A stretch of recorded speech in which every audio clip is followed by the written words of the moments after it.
কিশোরগঞ্জে ঐতিহাসিক পাগলা মসজিদ। সেখানে টাকা পয়সা, সোনা রূপা, বৈদেশিক মুদ্রা ছাড়াও অনেক ধরনের চিঠি পাওয়া যায়, যা আল্লাহকে উদ্দেশ্য করে পাগলা মসজিদে দানবাক্সে ফেলে রাখেন সাধারণ মানুষ।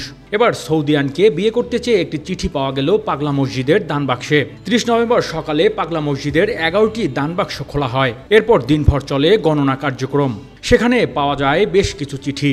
ইতিমধ্যে এসব চিঠি ঘুরে বেড়াচ্ছে সামাজিক যোগাযোগ মাধ্যমেও।